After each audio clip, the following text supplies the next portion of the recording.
Coach, how you doing? Good. How are you? Good.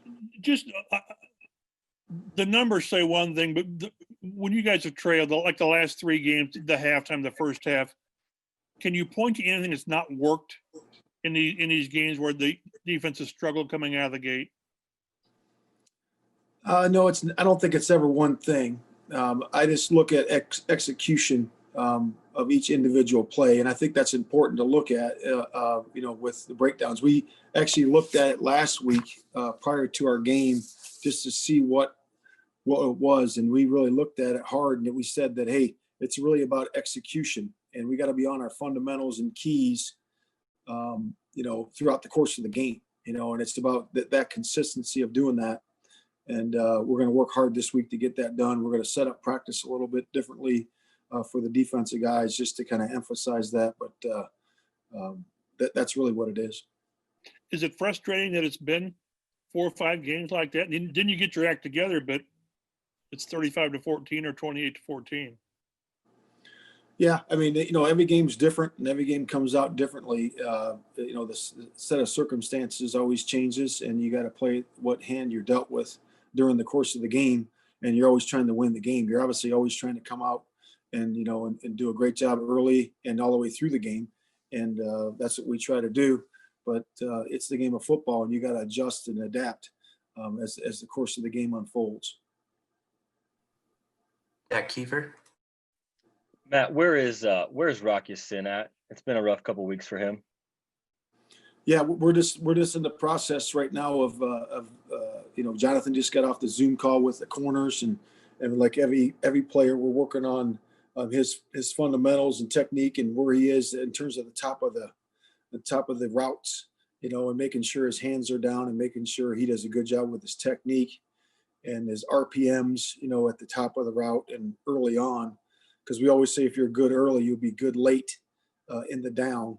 And we'll continue to work on that with him. In terms of where he is, I think he's where everybody else is. We got this big game this week, and we're just trying to get better fundamentally at each thing. And he's got his things he needs to work on, as does every other player. Matt, if you don't mind a follow-up, for a young player, you can harp on the fundamentals a lot, and I'm sure you guys have, but does it ever get to you to where it's mental with these guys, and the mistakes compound upon each other if things start to go poorly? Is that something you've seen with corners? I know it's a tough position to play.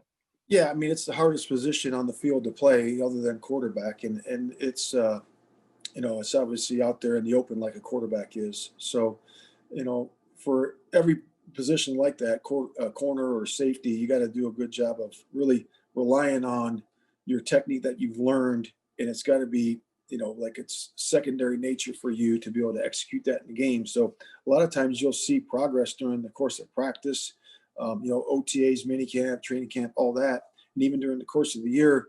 And that might not show up till later. Relative to the question about frustration, I would say that, that's part of, working with a guy, and being a coach. You got to make sure that you want to give them the example you want to see. That it's also your job as a coach to inspire the player, and then also make corrections. You got to make corrections, and you got to challenge the guy. And then he's going to have bumps in the road, and then you have to encourage him. You got to encourage him through his adversities, and that's what we're trying to do with each and every one of our guys. Jim Aiello. Yeah, Matt, staying with Rock. Played fewer snaps than he has all season. Did you guys sit him down in the middle of that game? We're just rotating the guys. TJ, we had a plan to rotate him in there, and again, both guys need to work on things as well as that everybody else. Obviously, when you have a game like that. So, our plan was just to rotate those guys, and sometimes based on how guys are playing, we might increase or decrease guys' reps based on that. And then a quick follow-up was, you mentioned changing some practice things that just kind of address maybe the slow starts. Can you tell us a little bit about what those might be? It's just the way it comes out. Typically we do like a blitz period to start out, or a situational period, and we're just going through some different ideas right now that could do that. We haven't solidified anything, so I really can't say. But we're working on it right now. We'll obviously approve it through Coach Frank, and see where we are from there. But we're looking at just modeling the reps a little bit differently, just to try to emphasize. I know what you, as a coach and as a unit, you get what you emphasize sometimes, and we're just trying to look at it with a critical eye. Joel Erickson. Matt, how do you feel like the pass rush has been the last couple of weeks? Well, the pass rush is obviously we didn't have anything last week, so it's something that we need to work on. It's when you're missing a couple guys, sometimes pass rush isn't as good as it was, but we expect to have pass rush every single week. Whoever's out there, we always play 8 or 9 guys at the defensive line, and we got to continue to work on that. It doesn't matter if it's drop back pass, which is easier to get pass rush, as opposed to play action pass, where you got to convert from a run technique to a pass technique. So the guys are working on that with Coach Bakes and Coach Raish. And what have you seen out of Kamoko Toure? Just he's been back. Yeah, I think he's coming around. I think it's work in progress, and we expect to see big things from him here in the next few weeks. And I think he's starting to learn where he is and what works for him in terms of where he's coming off of his injury, and he's continuing to work. And I think I see progress during the one-on-one pass rush and during the practice reps. Stephen Holder. Hey, Matt, just a specific question about the Brown touchdown. That kind of play, just really out of character for you guys. What did you see? Was it just you guys just got to make the tackle, or just what do you think kind of went wrong for you there? Yeah, it's really fundamental to our defense, and it's unfortunate that play happened. And really, it comes down to the cup. I've talked about this. To play good defensive football, you got to have what we say a cup on the football. And what that means is that you have a guy that's a force player that forces the ball, runner pass is going to be outside in ultimately.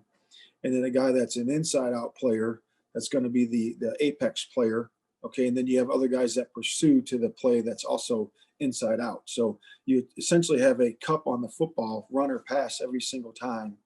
And we've done a solid job of that during the course of the year. And that right there, he cut across our apex player and it went down the field. And so we have to do a better job on that. Kevin Bone. Matt, when you look back to Sunday's game, where were you guys at low effort wise compared to where you've been throughout this season? Yeah, we just had a meeting with the players and the numbers were actually good. I mean, we are hustling and hitting the way we want to. And that game really was just about fundamentals. It's about technique and fundamentals and playing the correct way within the defense. So I thought we were solid there. And then one more on Rock. How similar is the technique flaw you've seen lately to what you saw last year against Denver when he had those penalties? I think it's different. I think he's matured. I think he's grown. I think his technique has improved. And I just think he needs to continue to work. I think it's way above where he was at this point during that time. We'll do last question, Zach Kiefer. Matt, you always say that players earn it in practice. Is that why we haven't seen Ben Banago activated the last 3 or 4 weeks? I think it's also yes to answer your question, but also I think it's the whole football team. How does a player that's a backup linebacker, a corner, or a rotational defensive lineman get on the field? Well, it's important that they do good things in practice all the way through how they help the football team, and that would include the rotation of defensive line, also special teams. And then we look at it as a group, and Coach Frank and Chris and Bubba and Nick and myself look at the roster that way and say, hey, where can this guy help us as a football team? And where is he most beneficial for us to win the football game? So that's every player.